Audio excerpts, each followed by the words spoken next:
Hey guys, welcome back. I hope you're having an amazing day. Let's get right into the stories.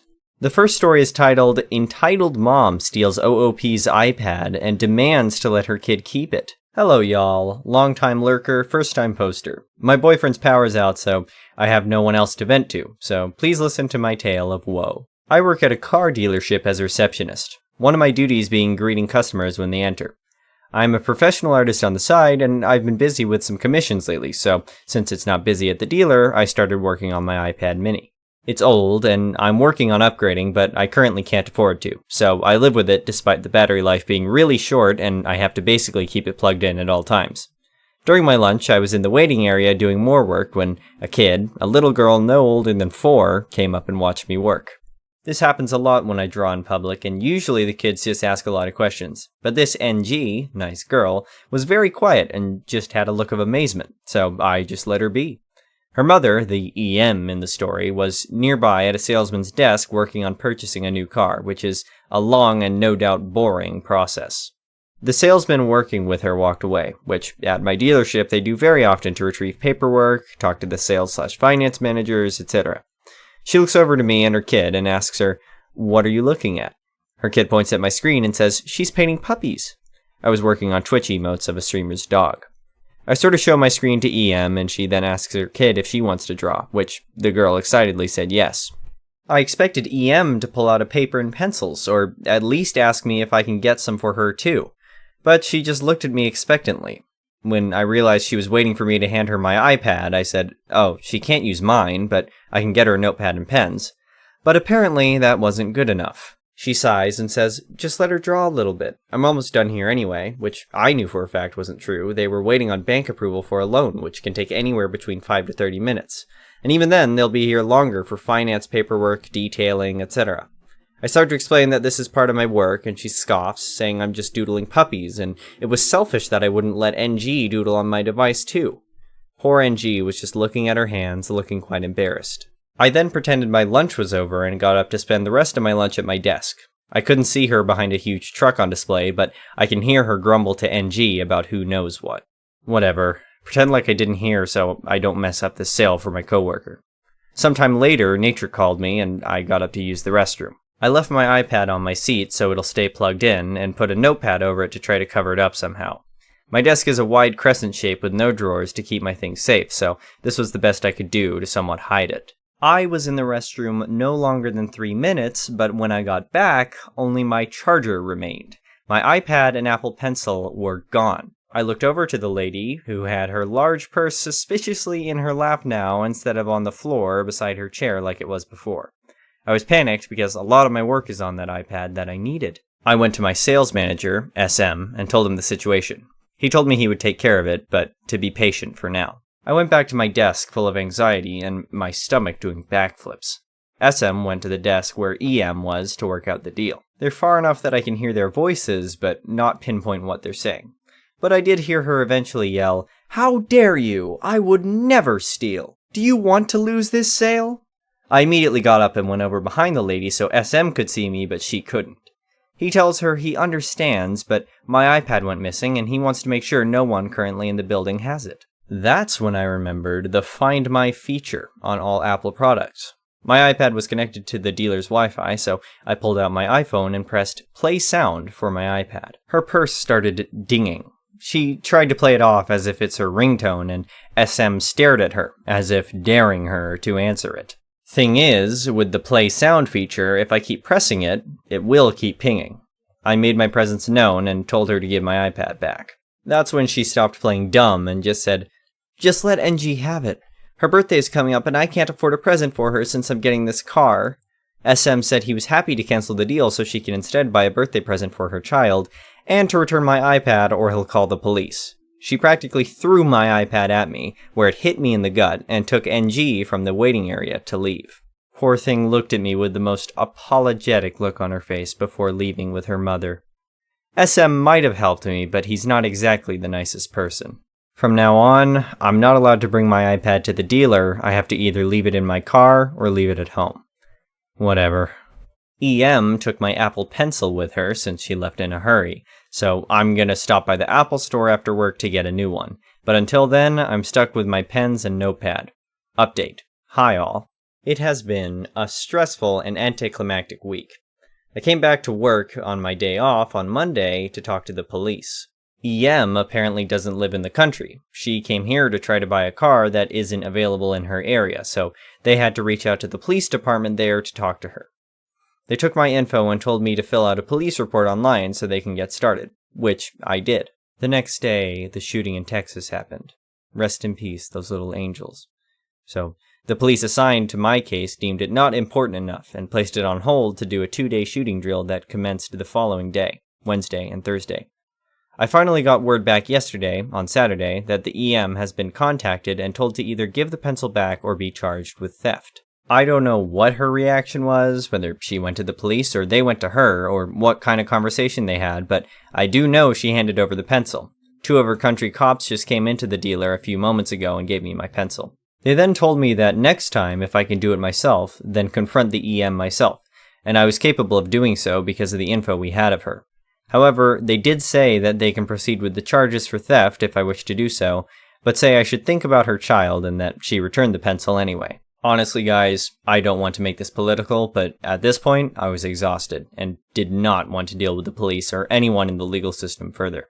I just thanked the cops, offered them coffee, and sent them on their way. I really don't know if that was the proper procedure for police work or if we're all stressed because of what happened on Tuesday. I live in a dominantly Hispanic area, and the tragedy hit us all exceptionally hard. I don't even have the energy to be angry anymore. I'm just really tired and happy to have my pencil back. Now I have 2. I'll probably give my newer one to my little cousin, who wants to follow me in my art footsteps.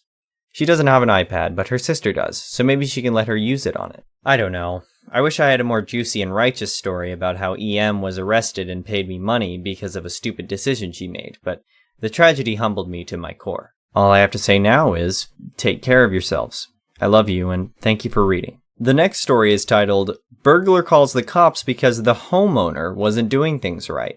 This story is actually narrated to me by a friend of mine and is a quick tale about how she turned the tables on a home invader. At the time this happened, my friend was raising her child by herself in a suburb of Texas. The area they lived in wasn't particularly safe with wild beasties of both human and animal kinds, so friend armed herself with a small pistol and took some gun safety classes to protect her small family. The years go by, child is now 5, and there was a series of break-ins in the neighborhood, so friend hired a security company to install security cameras around her home. One day, while reviewing footage, friend noticed a strange man lurking around the house.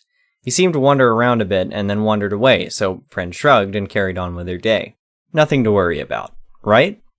Turns out, she was wrong.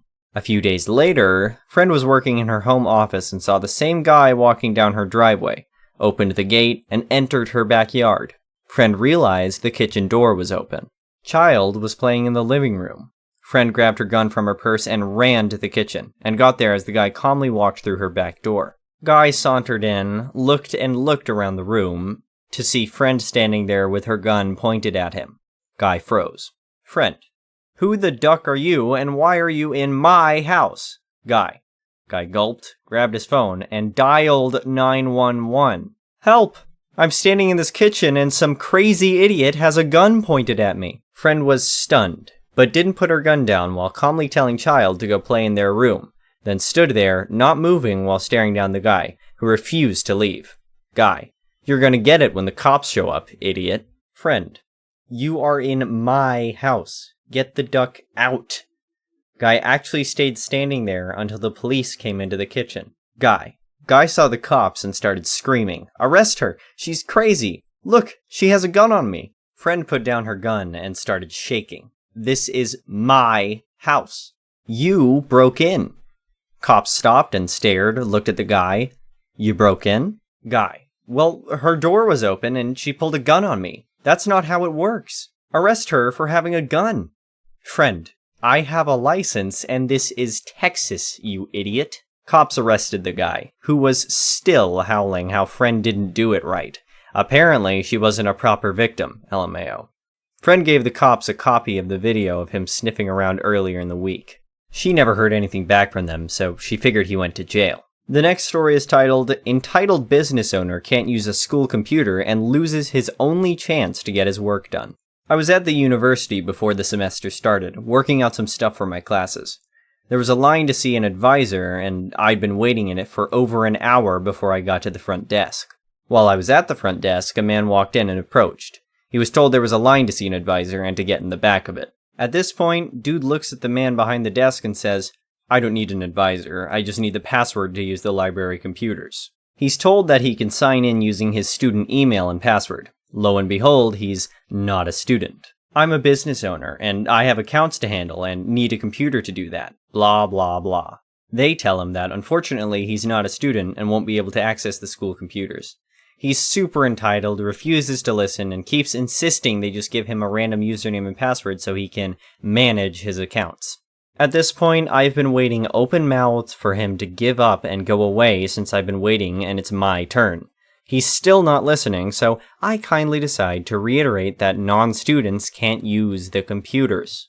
I'm about to tell him that I have a laptop in my car and I'd be happy to let him use it. But he decides to fly off the handle at me, yelling that I'm a rude, inconsiderate bitch and that I need to learn to butt out and keep my nose in my own business. He's told again that it's not possible for him to use a computer and that harassing students will not be accepted. He doesn't stop and security is called to escort him out. I finish with my advisor and start walking back out to my car, and this guy is still arguing with campus security. He sees me come out and starts harassing me again about how if I'd have kept my mouth shut, he could have used a computer. I couldn't help myself. I said, "Oh, I'm sorry, you're not a student and can't use the school computers. I have a laptop in my car that I would say you could use, but since I'm such an inconsiderate biatch, I'm gonna drive away with my computer and you can suck on it. Bye-bye," with a happy smile and a sarcastic wave. It wasn't much, but the look on his face was priceless, and I left school laughing my ass off. The last story is titled, "Builders Who Have Yet to Learn the Definition of Irony." I popped into my local sandwich shop. There's a guy in a high-vis vest getting his order.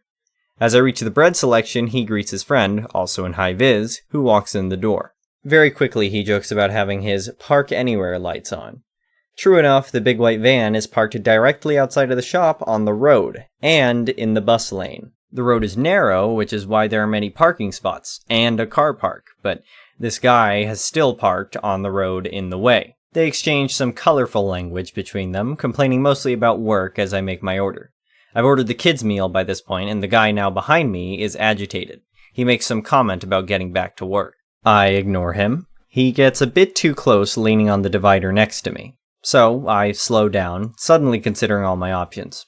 I act forgetful, I pull out the scrap of paper I had in my pocket. The guy behind me groans, "Oh great, he's got a list." The woman behind the counter doesn't hear or doesn't care. I take my time, buy a few extra things, make sure to get them toasted. The woman obliviously plays along, gives me all my options to combine for a meal deal. Did I want an extra cookie? I consider them all, and get my order. The builder behind me is clearly agitated. I get my food and go. It feels like a bit of a win. I've wasted his time and gotten in his way. I doubt he realized why he lost his lunch break or that he was being selfish in what turned out to be a nearly empty street. But I felt better for it. Thank you for watching. I would really appreciate it if you could like the video and subscribe to our channel if you haven't already. We'll see you again tomorrow.